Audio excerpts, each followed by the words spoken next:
감사합니다. 우리 오늘 옆 사람과 인사 나눌 때 잠언 3장 34절 말씀 가지고 은혜는 겸손한 자에게 임합니다, 이렇게 한번 인사 나누겠습니다.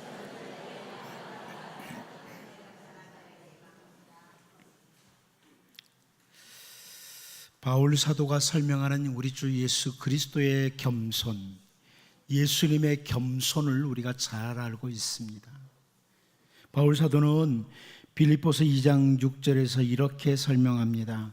그는, 예수님이죠, 그는 근본 하나님의 본체시나 하나님과 동등됨을 취할 것으로 여기지 아니하시고, 그럽니다. 예수님은 근본 하나님의 본체시다. 그래서 쉬운 성경은 이렇게 번역했습니다. 그분은 하나님과 똑같이 높은 분이셨지만 결코 높은 자리에 있기를 원하지 않으셨습니다, 이렇게 번역을 해 주었습니다. 하나님 아버지의 귀하신 뜻을 실행하기 위해서 이 땅에 오신 주 예수님은 하나님과 동등된 위치에 있는 것을 원하지 않으시고 낮아지셨다, 이렇게 말씀하는 겁니다. 그 뒤를 이어서 빌립보서 2장 7절 8절을 보면 오히려 자기를 비워 종의 형체를 가지사 사람들과 같이 되셨고 사람의 모양으로 나타나사 자기를 낮추시고 죽기까지 복종하셨으니 곧 십자가에 죽으심이라, 그럽니다. 우리 주 예수 그리스도의 낮아지심, 인카네이션, 성육신하심, 겸손하심을 구체적으로 설명해 주는 내용입니다. 이 빌립보서 2장 7절 8절을 새번역 성경이 이렇게 번역을 했습니다. 오히려 자기를 비워서 종의 모습을 취하시고 사람과 같이 되셨습니다.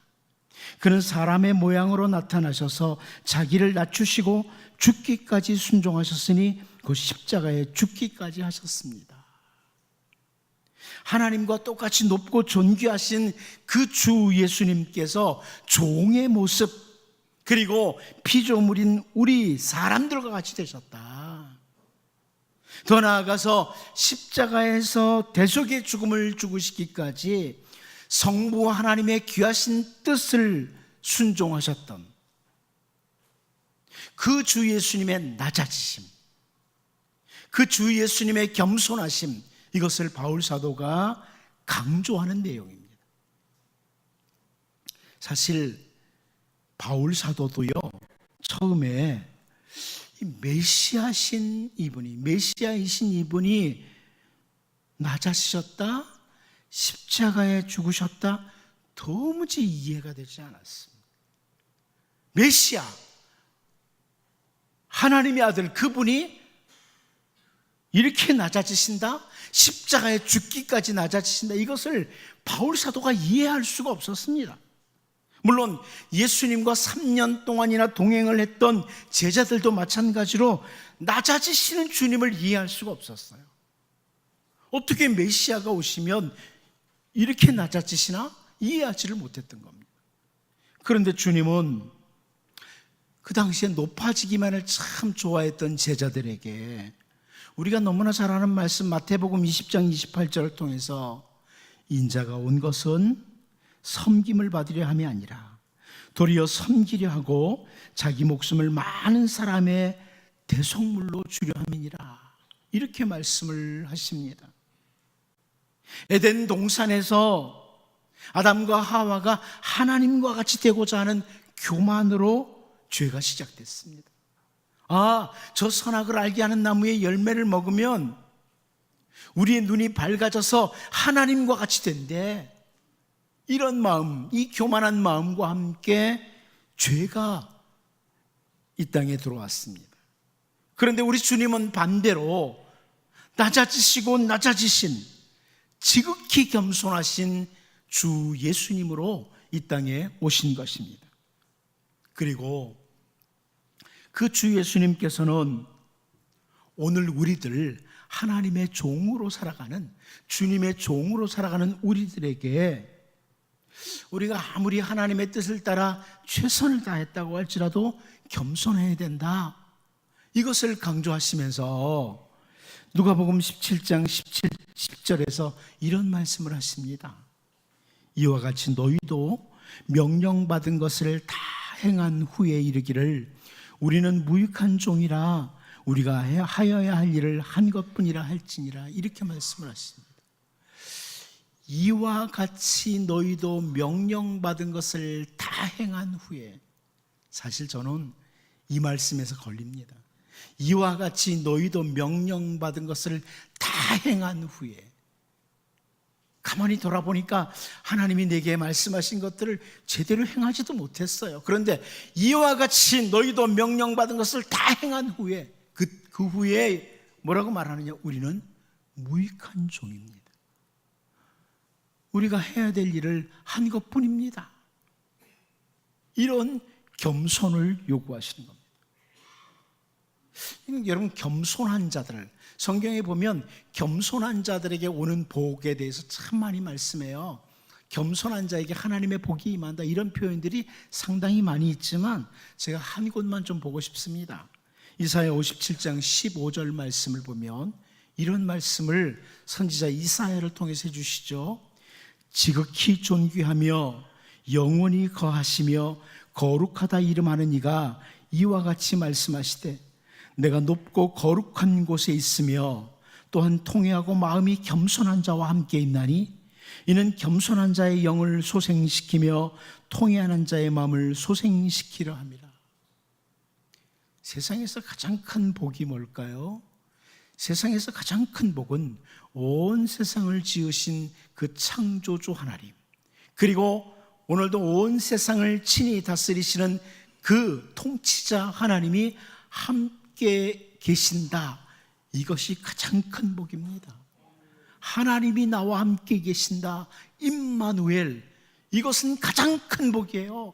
성경에 뭐 별의별 복이 다 있지만은 하나님이 나와 함께 계신다, 이것처럼 큰 복이 있겠습니까? 여러분의 자녀들과 여러분의 가족들과 하나님이 함께 계신다, 이거보다 큰 복이 있겠습니까? 하나님이 함께 하신다. 누구와요? 그 지극히 높으신 하나님이 마음이 겸손한 자와 함께 계신다는 거예요. 겸손한 자와 함께 계신다. 함께 계시면서 소성함을 주신다는 겁니다. 이 소생이란 단어는 회복이라는, 부흥이라는 이런 의미의 단어예요. 참된 부흥은 하나님이 함께 계실 때 오는 거죠. 여러분, 겸손한 자가 받는 복을 제가 이 시간 열거하려면 한이 없습니다. 그런데 오늘 본문에서 우리는 남쪽 유다의 아마샤라는 왕의 교만함을 보게 돼요. 아마샤 왕의 그 교만함을 통해서 우리를 돌아보는, 그리고 정말 하나님이 함께 하시는 복을 누리는 겸손한 자로 설 수 있도록, 오늘 말씀을 통해 내게는 이런 교만이 없는가 돌아보면서 정말 하나님의 은혜를 누릴 수 있는 정말 복이 있는 사람들로 우리가 만들어져 갈 수 있기를 바랍니다. 첫 번째로서는 오늘 본문을 통해서 가시나무 비유를 통해서 우리의 교만을 좀 보자는 겁니다. 북이스라엘의 왕이었던 요아스가 표현했던 가시나무, 이 가시나무 비유를 통해서 우리를 좀 돌아보자. 남쪽 유다의 아마샤가 북이스라엘 요아스에게 사자를 보내서 대면해 보자고 그랬습니다. 이것은 제가 지난주에 단순한 대면이 아니라 한번 실력을 겨루어 보자, 이런 의미라고 설명을 드렸습니다. 자, 그런데 오늘 본문 9절을 같이 한번 읽어보도록 하겠습니다. 같이 봅니다. 시작. 이스라엘의 왕 요아스가 유다의 왕 아마샤에게 사람을 보내 이르되 레바논 가시나무가 레바논 백향목에게 전가를 보내어 이르기를 내 딸을 내 아들에게 주어 아내로 삼게 하라 하였더니 레바논 들짐승이 지나가다가 그 가시나무를 짓밟았느니라.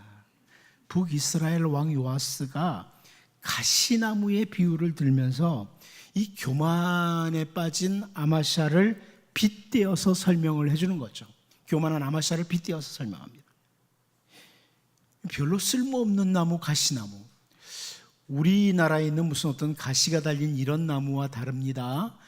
중동 지역에 가면 광야에 피는 가시나무들 있죠. 정말 쓸모없는 그런 가시나무가 백향목에게 전가를 보내면서 하는 말이 내 딸을 우리 집 며느리로 들어오게 하라, 이렇게 말을 했다는 거예요.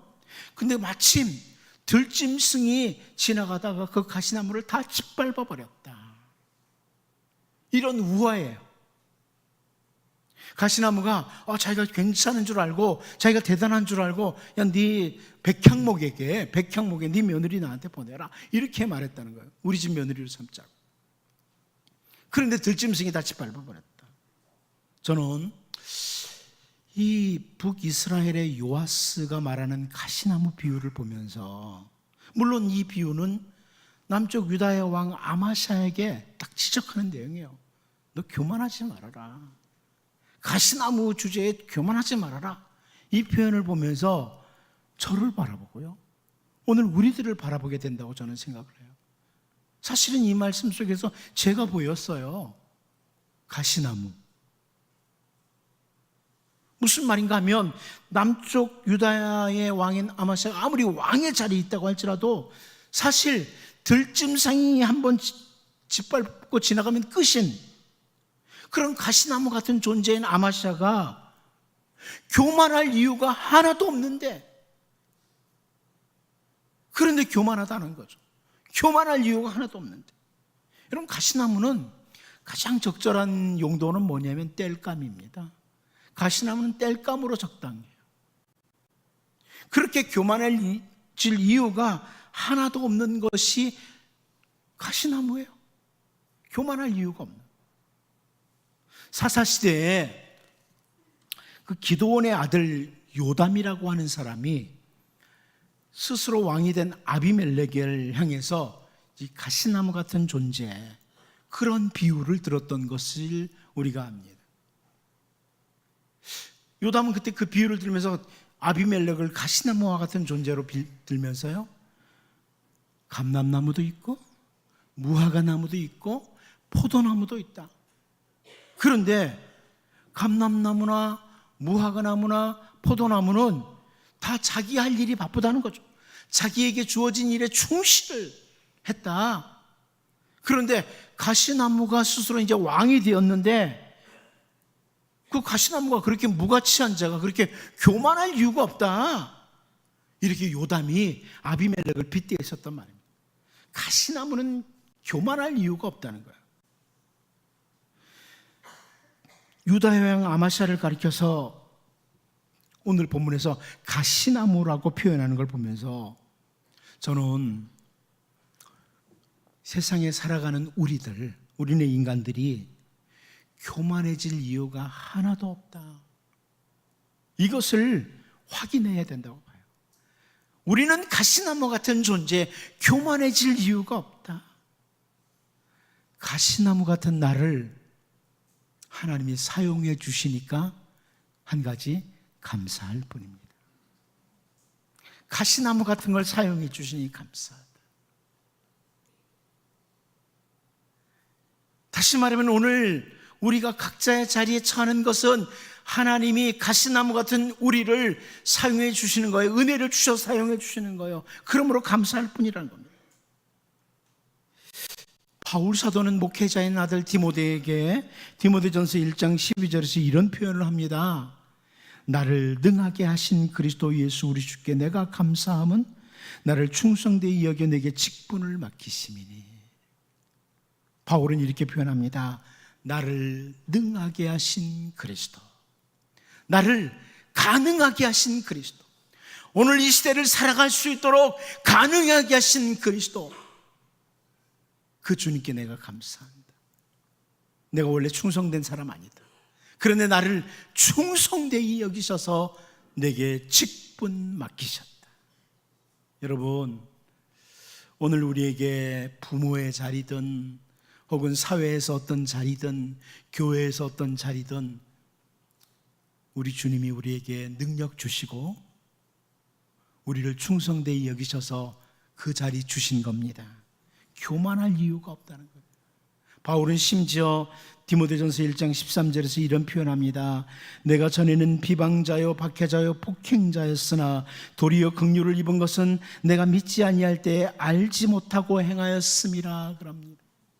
한마디로 말하면 바울은 자기는 과거에 쓸모없는 자, 무가치한 자였다는 겁니다. 아니 오히려 피해를 끼치는 자였다는 겁니다.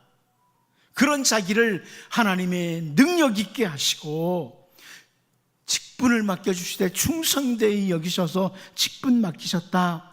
이것에 대해서 내가 할 수 있는 것은 오직 한 가지, 주님께 감사할 것밖에 없다. 여러분, 우리를 확인하셔야 됩니다. 여기 있는 목사를 비롯해서 우리 모두가 마찬가지예요. 내게 주어진 자리로 인해서 혹은 나에게 주어진 어떤 특별한 것들로 인해서 마음의 교만이 찾아올 때마다 나는 가시나무 같은 존재인데, 나는 가시나무 같은 존재인데 하나님이 나 같은 것에게 능력 주시고 나를 충성되이 여기셔서 이런 자리, 이런 은혜 주셨다. 나는 가시나무다. 이것을 잘 확인하고 결코 교만해지지 않는, 우리 주님의 뒤를 따라 겸손하게 우리에게 주어진 삶을 걸어가는 이런 정말 복 있는 주의 백성들로 살 수 있기를 바랍니다. 두 번째로 저는 교만이라는 것은 찾아온다는 겁니다. 여러분, 교만은 찾아옵니다. 찾아오는 교만입니다. 우리 본문 10절을 같이 한번 읽어보도록 하겠습니다. 같이 봅니다. 시작. 내가 에돔을 쳐서 파하였으므로 마음이 교만하였으니 스스로 영광을 삼아 왕궁에나 내 집에로 들어가라. 어찌하여 화를 자취하여 너와 유다가 함께 망하고자 하느냐 하니. 아마샤가 교만해진 원인이 여기 기록되고 있죠. 네가 에돔을 쳐서 파하였으므로. 아마샤가 에돔과의 전쟁에서 승리를 하고 마음이 교만해진 겁니다. 네가 에돔을 쳐서 파하였으므로. 우리네 인생을 살아가는 동안에 모든 일들이 잘 풀리고 소위 말하면 막 승승장구 승리하는 때가 있습니다. 이야, 정말 잘 풀린다 이럴 때가 있습니다. 그런가 하면 반대로요, 모든 일들이 풀리지를 않고 뭔가 꽉 막히고 인생이 패배한 것 같은 이런 때도 찾아옵니다. 인생을 살다 보면 정말 잘 되는 때도 있지만 잘 안 되는 때도 있습니다. 그럴 때 우리는 교만에 빠지거나 낙심에 빠져버립니다. 아주 잘 풀릴 때 쉽게 교만에 빠지고 안 풀릴 때 낙심에 빠지고 좌절에 빠져있고. 하나님의 백성들에게 있어서 뭔가 일이 잘 풀리지 않고 실패가 계속될 때 낙심에 빠져서 아무것도 못하는 이거 심각한 문제입니다. 이건 믿음이 없는 거죠. 하나님을 바라보는 믿음이 없는 거죠. 여러분, 일이 잘 안 풀리고 뭔가 꽉 막히고 인생이 막 꼬이는 것 같고 이럴 때 그때 막 낙심하고 좌절한 상태에 있으면 이건 믿음의 사람의 모습이 아니에요. 그런데 뭔가 일이 잘 풀린다고, 남들보다 좀 나은 거 있다고 마음이 교만한 애함에 빠지는 것은 심각한 문제를 일으킵니다. 오늘 본문에서 아마샤가 에돔과의 싸움에서 승리하였으므로 교만이 찾아왔다, 너에게 교만이 찾아왔다, 이런 설명을 보면서 사실 우리들에게요, 교만이라는 것이 너무 쉽게 찾아온다는 것을 확인하셔야 돼요. 교만이 상당히 쉽게 찾아옵니다. 신명기 8장 12절에서 14절 상반부를 보면 이런 말씀이 있습니다. 내가 먹어서 배부르고 아름다운 집을 짓고 거주하게 되며 또 내 소와 양이 번성하며 내 은금이 증식되며 내 소유가 다 풍부하게 될 때 내 마음이 교만하여 내 하나님 여호와를 잊어버릴까 염려하노라 그럽니다.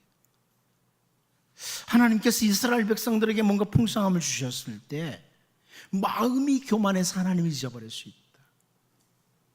과거에 배고프고 힘들고 이럴 때는 하나님하고 나는 아무것도 아닙니다 이러다가 하나님이 먹을 것도 좀 넉넉히 주시고 집도 있고 뭐 이렇게 좀 살다 보면 사람이 교만해질 수 있다는 겁니다.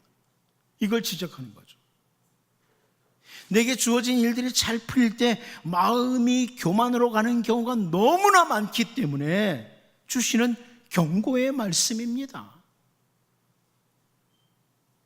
전 목사입니다. 목사의 주로 하는 일은 이제 설교가 많지 않습니까? 어느 날 아주 정말 가끔, 여러분 이건 정말 가끔인데요. 오늘 설교 되게 잘했다 이런 게 찾아올 때가 있어요. 그건 얼마나 교만해지는지 모릅니다. 역시 난 설교를 잘해. 그런데 뭐 대부분이 그렇지만 그렇게 설교했을까? 오늘 설교가 왜 이랬을까? 밥도 먹기 싫습니다. 저의 예를 들었어요. 여러분은요? 여러분들 하는 일들이 있죠. 잘 풀릴 때 역시 나는 실력자야. 뭔가 안 풀리면 완전히 코가 빠지지 않습니까? 여러분, 둘 다 하나님의 백성으로서 옳지 않습니다. 특별히 좌절에서는 일어나기가 쉬울지 모르지만 교만을 꺾는 것은 보통 어려운 게 아닙니다. 심지어 왕의 자리에 오른 사람에게도 하나님은 그런 말씀을 하셨어요. 왕의 자리에 앉아있다 보면 충분히 교만함이 찾아온다는 거죠. 그러다 보니까 신명기 17장 18절 19절에서 이런 말씀하십니다. 그가 왕이 오르거든 이 율법서의 등서본을 레위 사람 제사장 앞에서 책에 기록하여 평생에 자기 옆에 두고 읽어 그의 하나님 여호와 경외하기를 배우며 이 율법의 모든 말과 이 규례를 지켜 행할 것이라, 이런 말씀을 합니다. 무슨 말이에요? 왕의 자리에 있을 때 주님의 말씀과 함께 왕의 마음을 잘 통제해야 된다는 거예요. 말씀과 함께 자기 마음을 통제하도록 하라는 거예요. 그래야 왕의 자리를 잘 지키게 된다, 이런 말씀이죠. 그래야 교만함으로 가지 않는다. 다음 절에 이렇게 설명해요. 신명기 17장 20절을 보면 그리하면 그의 마음이 그의 형제 위에 교만하지 아니하고 이 명령에서 떠나 좌로나 우로나 치우치지 아니하리니 이스라엘 중에서 그와 그의 자손이 왕이 있는 날이 장구하리라. 그리하면 주님의 말씀과 함께 자기 마음을 통제해야 된다. 주님의 말씀과 함께 부한 자리에도 가고 높은 자리에도 가고 승리하는 자리에도 가야 된다. 그러면 마음에 교만함이 찾아오지 않는다. 말씀과 함께 갈 때 아무리 높은 자리에 가도 교만함이 찾아오지 않는다, 이런 말씀입니다. 반대로 역으로 마찬가지예요. 말씀과 함께 때로는 낮은 자리에 가도 우리는 낙심하거나 좌절하지 않습니다. 정말 낙심할 만한 일들이 아무리 많아도 말씀과 함께 있으면, 주님과 함께 있다는 말이죠. 그럴 때 우리는 결코 낙심의 자리에 머물지 않습니다. 예수님 당시에 우리는 바리새인과 서기관들을 잘 압니다. 예수님에게 엄청나게 책망받은 내용만 잘 알고 있습니다. 그런데 사실요, 이제 중간사나 혹은 이제 신약시대의 배경과 이런 것들을 연구하다 보면 당시 바리새인들과 서기관들은요, 율법에 있어서, 말씀에 있어서 최고의 전문가였습니다. 우리 같은 사람은 비교도 안 돼요. 정말 뛰어난 말씀의 전문가들이었습니다. 그 사람들은 일반 백성들보다 훨씬 더 율법을 많이 잘 알고 있었던 이런 사람들입니다. 그런데 왜 예수님에게 책망받습니까? 율법을 많이, 말씀을 많이 알고 있는 것으로 인해서 마음의 교만함이 가득 찼던 겁니다. 말씀을 많이 아는 것으로 인한 교만. 그래서 주님께 책망을 받았던 거죠. 여러분, 하나님의 말씀은요, 머릿속에 얼마나 많이 들어있느냐, 이게 중요한 게 아니에요. 하나님의 말씀이 나를 통치하고 있느냐, 하나님의 말씀이 나를 다스리고 있느냐, 주관하고 있느냐, 이것이 중요하지, 말씀이 얼마나 많이 내 머릿속에 들어있느냐, 이게 중요한 게 아니라는 거예요. 머리에만 지식으로 남아 있었던 당시 바리새인과 서기관들은 말씀 풍성히 아는 것으로 인해서 예수님에게 책망을 받았습니다.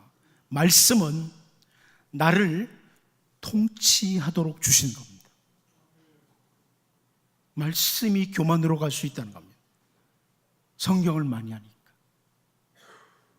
아무튼 우리네 인간은 정말 아무것도 아닌 것으로 인해서 마음의 교만함이 쉽게 찾아오고 마음의 교만이 자리를 잡아요. 그리고 이 마음의 교만함이 찾아온 사람들의 큰 특징 중에 하나가 뭐냐면 권면을 받지 않는다는 겁니다. 권면을 받을 줄을 모릅니다. 여러분 잘 돌아보셔야 됩니다.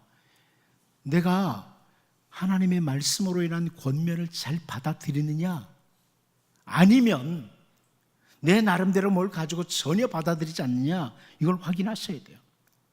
오늘 보면 11절을 보면 아마샤가 듣지 아니하므로 이스라엘 왕 요아스가 올라와서 그와 유다의 왕 아마샤가 유다 베세메스에서 대면하였더니 그럽니다. 아마샤의 마음에 이미 교만함이 꽉 차오니까 비유까지 들어서 설명을 해도 아마샤가 전혀 그 권면을 듣지 않습니다. 남쪽 유다의 왕들 가운데 참 선한 왕 아사라고 하는 왕이 있습니다. 그는 초창기에 왕이 되고 초창기에 얼마나 경건한 왕이었는지 모릅니다. 그런데 세월이 흘러서 이 아사 왕이 사실 잘못하죠. 근데 마음에 교만함이 가득 차서 선견자 하나니가 와서 권면을 하는데 무시합니다. 그리고 선견자를 가두기까지 했습니다.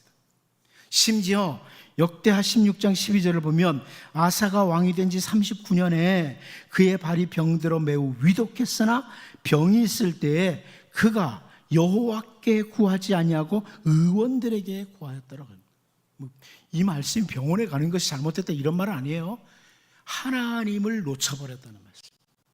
교만함이 하나님을 놓치게 만든 겁니다.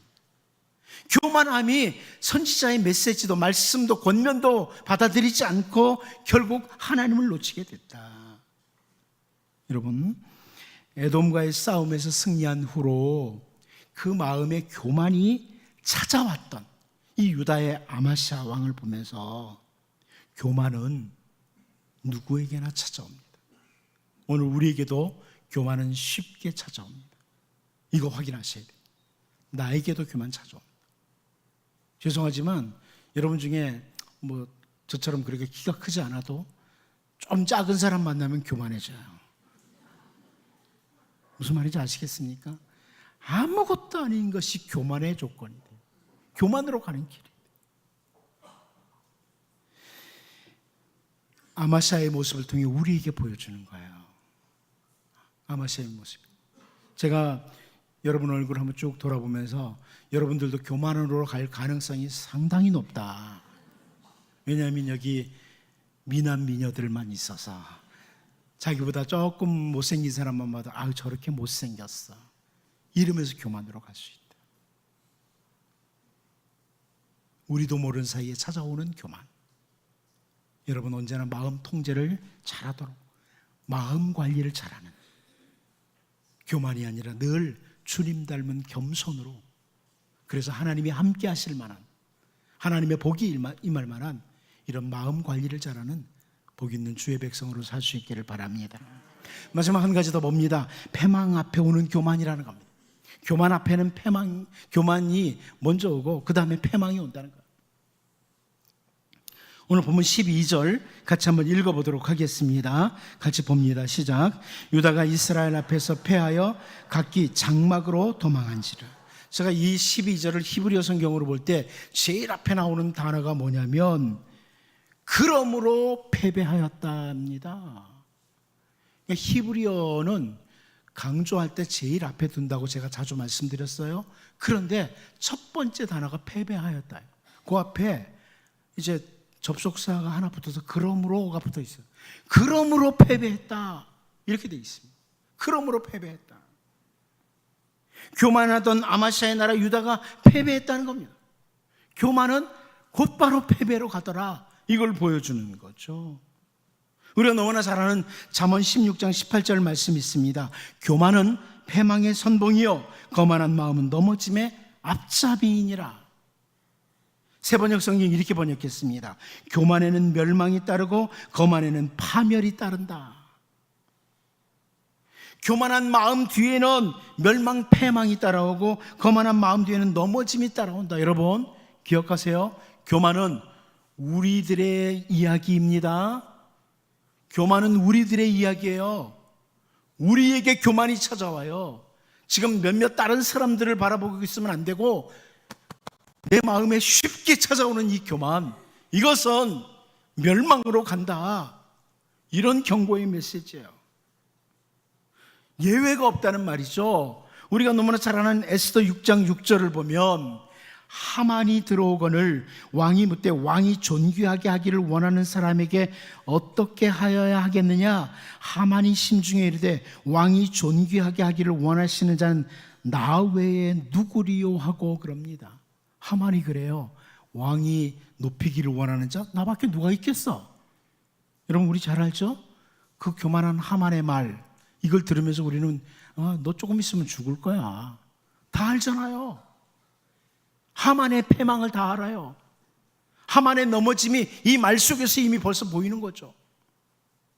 하지만 반대로 잠언 18장 12절을 보면 사람의 마음의 교만은 멸망의 선봉이요 그 다음에 뭐라고 합니까? 겸손은 존귀의 길잡이니라.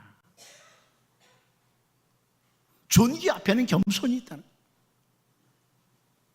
진짜 존귀 앞에는 겸손이 있다는 거예요. 바울사도처럼 바울사도가 했던 표현처럼 우리 주 예수님은 낮아지시고 낮아지시되 십자가에 죽기까지 순종하는 낮아지심을 가지셨습니다. 그런데 빌립보서 2장 9절에 보면 이름으로 하나님이 그를 지극히 높여 모든 이름 위에 뛰어난 이름을 주사 이렇게 설명을 합니다. 가장 낮은 자리까지 내려가신 예수님, 그리고 하나님은 그 예수님을 지극히 높으셨다. 가장 존귀한 자리로 올리셨다. 이렇게 바울사도가 설명을 합니다. 패망 앞에 교만이 있다면 존귀 앞에는 겸손이 있다. 이것을 가장 잘 보여주신 어떤 본보기가 우리 주 예수 그리스도입니다. 여러분 지금까지 잘 살아오신 줄 압니다. 여러분에게 하나님의 은혜가 있는 줄도 압니다. 수고하고 애를 썼지만 그러나 주님이 말씀하신 것처럼 나는 무익한 종이라. 내가 해야 될 일을 한 것뿐입니다. 이런 우리 주님이 말씀하신 겸손한 사람으로 하나님이 늘 여러분과 순간순간 함께 하시고 하나님이 여러분을 높여주시는 이런 은혜가 있기를 바랍니다. 기도하겠습니다. 하나님 아버지, 우리는 가시나무와 같은 존재입니다. 놓치지 않게 하여 주옵소서. 가시나무 같은 우리들, 어찌 보면 쓸모없는 무가치한 우리들을 하나님의 힘으로 하나님의 능력으로 함께 하셔서 능력 있게 하시고 하나님께서 우리를 충성되이 여기시고 오늘 우리의 모든 삶의 자리를 맡겨주셨습니다. 우리가 해야 될 일을 다 한 후에도 하나님 저는 무익한 종입니다. 해야 할 일을 한 것뿐입니다. 이렇게 겸손한 주의 백성 되게 하시고 특별히 마음 관리 잘할 수 있도록 사단은 계속해서 아무것도 아닌 것 가지고 우리에게 교만과 낙심 넣어주는데 마음 관리 잘하는 주의 백성 되게 도와주시옵시고 하나님 패망 앞에 교만이 온다는 것 기억하고 주님 닮은 주님의 자녀들, 주님의 마음을 닮은 주님의 백성으로 늘 하나님과 동행하는 복 있는 백성들 되게 하여 주옵소서. 예수님의 이름으로 기도하옵나이다. 아멘.